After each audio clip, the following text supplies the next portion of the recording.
खबर सीकर जिले से है। महंत राघवाचार्य को उत्तराधिकारी राजेंद्र दास महाराज ने मुखाग्नि दी। अंत्येष्टि में नेता धर्मगुरु शामिल हुए। सीकर पीठाधीश्वर महंत राघवाचार्य का आज अंतिम संस्कार हुआ। शनिवार सुबह महंत राघवाचार्य की अंतिम यात्रा निकाली गई। अंतिम यात्रा जानकीनाथ बड़ा मंदिर से रवाना हुई और रेवासा गांव के अलग अलग इलाकों से होकर वापस मंदिर परिसर की गौशाला पहुंची। यहां अंतिम संस्कार किया गया। उत्तराधिकारी राजेंद्र दास महाराज ने मुखाग्नि दी। अंतिम संस्कार में नेता धर्मगुरु और अनेक पीठाधीश्वर शामिल हुए। पीठाधीश्वर को शुक्रवार सुबह बाथरूम में दिल का दौरा पड़ा था। उन्हें तुरंत ही सीकर हॉस्पिटल ले जाया गया, जहां डॉक्टरों ने उन्हें मृत घोषित कर दिया था। वे वेदांत विषय में गोल्ड मेडलिस्ट थे। वे राजस्थान संस्कृति अकादमी के अध्यक्ष भी रहे। उन्होंने राजस्थान में वेदाश्रमों की भी स्थापना की। रेवासा वेद स्कूल में वेदों की शिक्षा लेने वाले स्टूडेंट इंडियन आर्मी से लेकर कई बड़े संस्थानों में अपनी सेवाएं दे रहे हैं।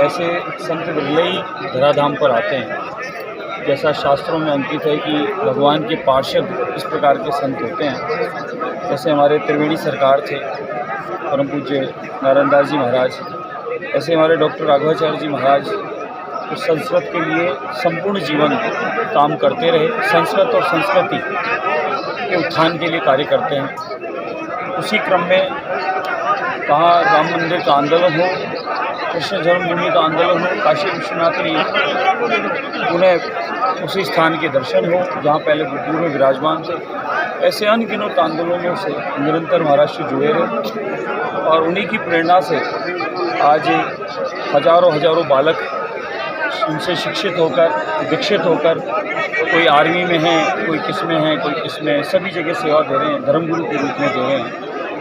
गौ माता के लिए अनगिनत काम किए, अनगिनत आंदोलन किए। सरकारों से लोहा लेकर गौ माता के लिए ज़्यादा अनुदान मिले, गौ माता को राष्ट्रमाता का दर्जा मिले, उसके लिए भी काम करते रहे। संपूर्ण जीवन इस संस्कृति को और संस्कृत को, गौ माता की रक्षा के लिए अपना जीवन समर्पित किए। ऐसे तपस्वी संत परम पूज्य राघवाचार्य जी महाराज को आज हजारों वैष्णव और संपूर्ण संत समाज आज उनको नमन कर रहा है और उनके किए हुए कार्यों का अनुसरण करते हुए उसी पथ पर चलने का प्रयास करेंगे।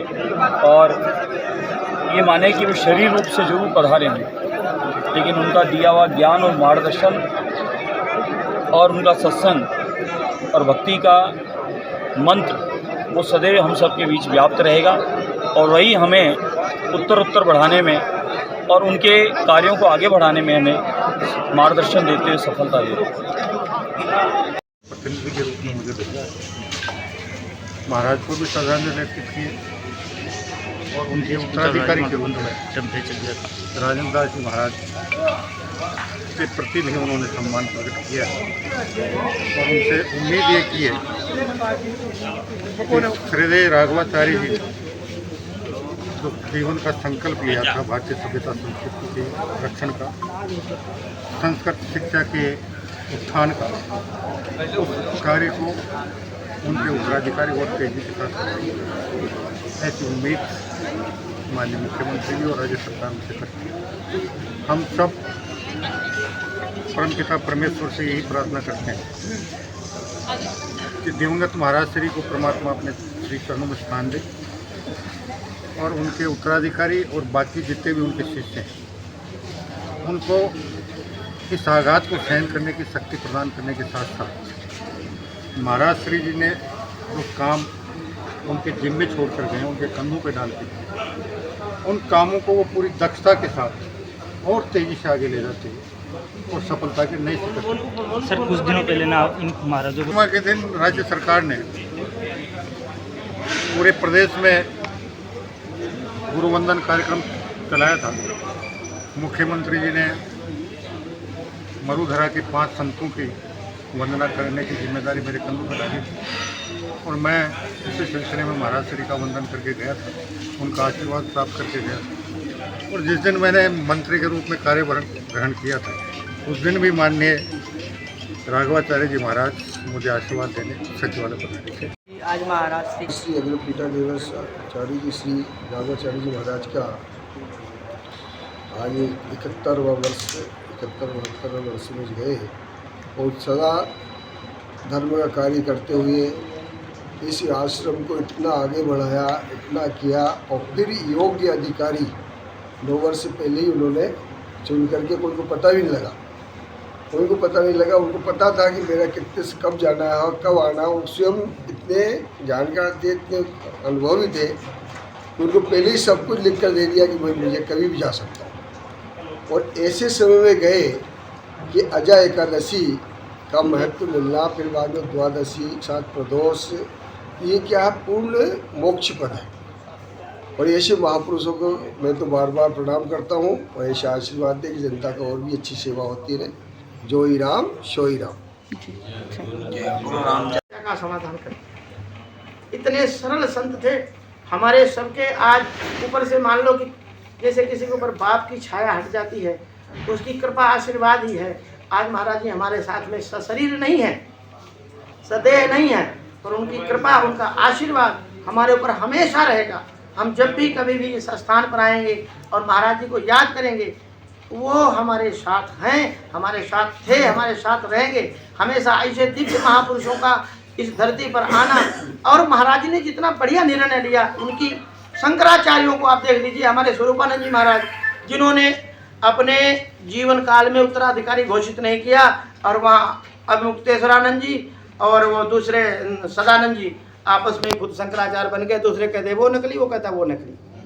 अपने जीवन काल में ही उन्होंने बहुत ही योग्य दिव्य महापुरुष हमारे मलुक पीठाधीश्वर राजेंद्र दास जी महाराज, जिनका जीवन बड़ा पवित्र है, बड़ा दिव्य है, बड़े अच्छे संत हैं, बड़े दिव्य परंपरा से हैं। महाराज जी ऐसी परंपरा से हैं जो परंपरा बड़ी दिव्य है।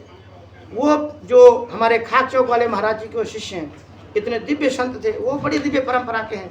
उनके हाथों में स्थान गया है तो हमारे सबके लिए शोक का कोई स्थान ही नहीं है, शोक के लिए कोई स्थान नहीं है। महाराज इतने बढ़िया हाथों में संभला के गए स्थान को, यह स्थान निरंतर उत्तरोत्तर वृद्धि करेगा। और महाराज जी के जैसा जीवन था कि साधु समाज में, षटदर्शन साधु समाज, हमारे साधुओं में बड़ा संप्रदाय का बड़ा भेद होता है। वो उदासी, हम बैरागी हैं, वो रामानंदी, हम रामानुजाचारी हैं, हम शंकराचार्य हैं, हम नाथ हैं। महाराज जी के जीवन में हमारे परम पूज्य साकेतवासी राघवाचार्य जी महाराज और राजेंद्र दास जी महाराज, ये दोनों महापुरुषों मैंने देखा। और तीसरे महापुरुष रमणती वाले गुरु काशनी गुरु शरणानंद जी महाराज, उनके जीवन में देखा कोई संप्रदाय भेद नहीं।